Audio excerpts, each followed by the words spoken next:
तो हेलो दोस्तों, welcome to ICM channel. आज हम लोग यहाँ पे डिस्कस करने वाले हैं दो स्टॉक के बारे में। पहला तो यहाँ पे होगा RVNL और सेकंड होगा तीतागढ़ वैगन।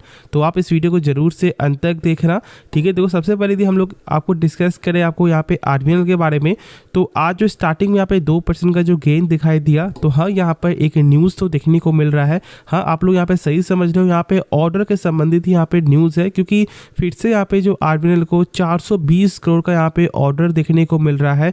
और देखो, यहाँ पे दो पार्ट में ये ऑर्डर डिवाइड होते हुए दिखाई दे रहा था, ठीक है। और इसलिए टोटल मिलाकर यहाँ पे 419 करोड़ कुछ होता है, तो ऑलमोस्ट यहाँ पे 420 करोड़ ऐसा यहाँ पे लिखा हुआ दिखाई दे रहा है। और यदि आप इसके बारे में सही से जानना चाहते हो तो फिर आप BSE के साइट में जाकर चेकआउट कर सकते हो, जो कंपनी ने पब्लिश किया है। लेकिन मैं यहाँ पे बता दूं कि देखो, नॉर्मली तो यहाँ पे ऑर्डर फिलहाल अभी आपको लगातार देखने को मिल रहा है, मतलब ऑर्डर बुक तो यहाँ पे बहुत अच्छा है कंपनी का, लेकिन कुछ यहाँ पे गेन नहीं हो रहा है। जो लोगों का सबसे बड़ा यहाँ पे सवाल उठता है, देखो मैंने शेयर किया हुआ है, ठीक है, और जो लोग मुझे पहले से फॉलो कर रहे हैं उनको मालूम है इस चीज़ के बारे में मैंने क्या बताया था। देखो, फिलहाल जो टेक्निकल पर्पस यदि हम लोग एक बार देखें इसमें, तो 165 के रेंज से लेकर, ठीक है, यहाँ पे 174 के रेंज तक जो है स्टॉक साइडवेज एरिया में चल रहा है। अप डाउन ऐसे ही दिखाई दे रहा है। और आज के दिन ये भी मतलब ऑर्डर, इतना अच्छा ऑर्डर देखने के बाद भी कुछ खास गेन देखने को नहीं मिला है। तो इस बात को सही से समझ लो कि जब तक यहाँ पे 174 का लेवल यदि ब्रेकआउट नहीं होता है और यदि इसके ऊपर क्लोजिंग नहीं देता है, तब तक मेरे हिसाब से थोड़ा सा यहाँ पे आप लोग को वेट करना पड़ेगा।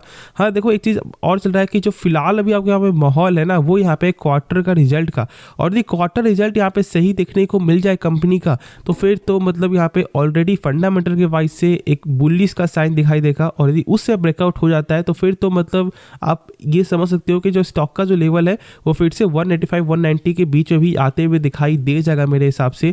बाकी देखो, मैंने कंपनी के बारे में सारा कुछ बताया हुआ है, और अभी भी यदि बाई होल्ड सेल के मामले में यदि आप फंसे हो तो मैं बता दूं कि हमेशा कंपनी का पहले बिजनेस को समझो।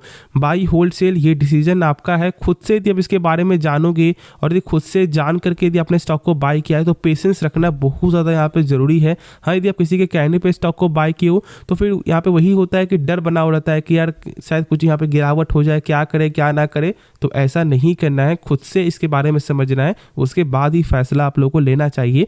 अब देखो, यहाँ पे यदि हम लोग एक बार कुछ बेसिक फंडामेंटल भी देखें तो कंपनी का जो पेग रेशियो है उसके हिसाब से थोड़ा सा यहाँ पे आपको हाई प्राइस में है स्टॉक, लेकिन आपको ऐसा नहीं है कि नहीं भाई हम लोग यहाँ पे स्टॉक को बाई नहीं करेंगे।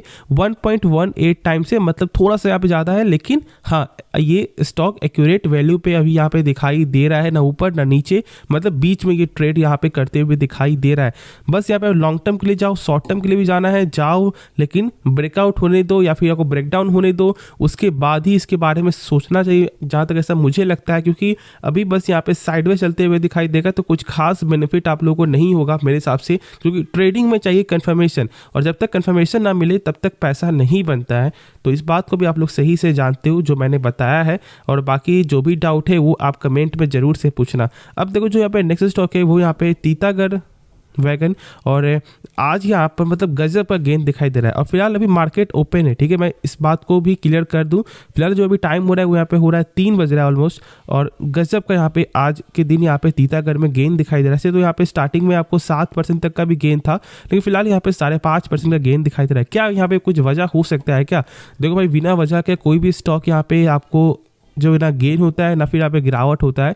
हाँ, यहाँ पे वजह है क्वार्टर का रिजल्ट, अच्छा रिजल्ट यहाँ पे आते हुए दिखाई दिया है। यदि हम लोग एक बार देख भी ले यहाँ पे तो कैसा देखने को मिला था, सेल्स जो है यहाँ पे 607 करोड़ से बढ़कर 935 करोड़ यहाँ पे दिखाई दे रहा है। और उसके बाद हम एक बार देख ले इसका प्रॉफिट यहाँ पे, तो यहाँ पे भाई 45 करोड़ से बढ़कर 71 करोड़। तो जब इतना अच्छा जब यहाँ पे रिजल्ट आएगा, और ये एक प्राइवेट कंपनी है, तो मतलब गेन तो यहाँ पे ऑलरेडी यहाँ पे होना ही था, जो यहाँ पे होते हुए दिखाई दे रहा है। और इनका भी डायरेक्ट कनेक्शन यहाँ पे रेल से है, क्योंकि इनका भी काम है आपको जो मैन्युफैक्चर करना है, रेल मेट्रो, तो इसलिए फोकस वाला ये स्टॉक शुरू से ही बना रहा है। दो यदि हम लोग एक बार देख ले इसका शेयर होल्डिंग पैटर्न, जो मुझे बिल्कुल ही पसंद अभी नहीं आ रहा है, वो क्या जानते हो भाई? पब्लिक स्टेक यहाँ पे था 40%, 39%, और आज के समय यहाँ पे 27% है। मतलब लोगों ने प्रॉफिट बुकिंग यहाँ पे किया है।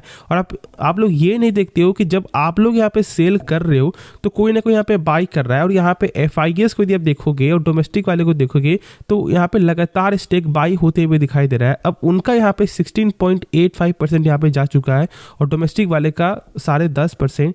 तो इस बात को सही से समझो, यदि आपने एक सही स्टॉक को बाय किया हुआ है ना तो भाई लॉन्ग टर्म के लिए होल्ड करो, पेशेंस दिखाओ, वरना फिर कभी भी पैसा नहीं बनेगा। देखो यदि आपके पोर्टफोलियो में 10 स्टॉक है, 10 में से यदि आपको 9 स्टॉक भी यदि आपको लॉस में जा रहा है ना, यदि वो माइनस पे रिटर्न आपको दे रहा है और सिर्फ एक स्टॉक यदि वो आपका प्लस रिटर्न दे रहा है और जब उसे पेशेंस दिखा देते हो तो ये आपका जो 9 जो स्टॉक जो यहाँ पे लॉस दिखाया है वो सारे को रिकवर करके एक अच्छा रिटर्न ये एक कंपनी जनरेट कर देगी। तो मेरे हिसाब से इन्वेस्टमेंट आपको ऐसा करना चाहिए कि मतलब यदि कंपनी डूब भी जाए बाकी 9 कंपनी तो भी आपका जो पैसा है ना वो ज़्यादा ही निकले, ठीक है। तो इस बात को सही से समझो यार। अच्छे दाम पे यदि स्टॉक को बाय किया था, जो मैंने शेयर भी किया था, मैंने तो भाई अच्छे जो प्राइस मैंने शेयर किया था। एक तो कुछ 400 कुछ के रेंज में था, फिर मैंने बताया था आपको 600 कुछ के रेंज में। मैं एक बार आपको दिखा भी दूँ यहाँ पे, देखो यदि हम लोग एक बार देखें इसका 1 साल का पैटर्न, तो यहाँ पे क्या दिखाई दे रहा है। इस आपको मैंने बताया था कि देखो 600 के रेंज में ये जो स्टॉक है ना 660 665 के जो यहाँ पर रेंज में स्टॉक साइडवेज यहाँ पे चल रहा है। और भाई मेरा शुरू से एक बयान क्या रहा है कि जब भी कोई स्टॉक साइडवेज चलता है और मतलब बहुत ज़्यादा यहाँ पे आपको ये जो है साबित हो जाता है कि यहाँ पे कुछ बड़ा होने वाला नहीं, तो आपको अपसाइड के लिए या फिर डाउनसाइड के लिए यहाँ पे हुआ क्या, ब्रेकआउट हुआ ये स्टॉक आपको और मतलब गजब का गेन है। तो बस इस चीज़ को फॉलो करो यदि आप टेक्निकल पे भरोसा करते हो। बाकी ऐसे लॉन्ग टर्म के लिए जा रहे हो तो कंपनी के यदि हम लोग आपको बेसिक फंडामेंटल यदि हम लोग एक बार देख ले कि हाँ भाई कैसा फंडामेंटल यहाँ पे दिखाई दे रहा है, तो देखो यहाँ पर कंपनी का जो है ना आपको ROC 17% का है। मतलब कंपनी अपने ऊपर जो भी पैसा लगा रहा है वो 17% से यहाँ पे ग्रोथ हो रहा है। मतलब 100 रुपये यदि लगा रहा है तो 117 रुपये यहाँ पे कंपनी का बन जा रहा है। डेप्ट यहाँ पे बहुत ही कम है, 0.26 से। बस यहाँ पे थोड़ा सा जो है इसका इंटरेस्ट कवरेज रेशियो जो है वो यहाँ पे थोड़ा ज़्यादा होना चाहिए, 5 टाइम होना चाहिए। मतलब यदि कंपनी 100 रुपये कर्ज ले रहा है तो इसके बदले यहाँ पे प्रॉफिट हो रहा है कंपनी का 450, लेकिन ये 500 रुपये यहाँ पे होना चाहिए, ठीक है। चलो कोई दिक्कत वाली बात नहीं, ओवरऑल नंबर बहुत अच्छा ही देखने को मिला है। तो बस आप यहाँ पे होल्ड करके चलो।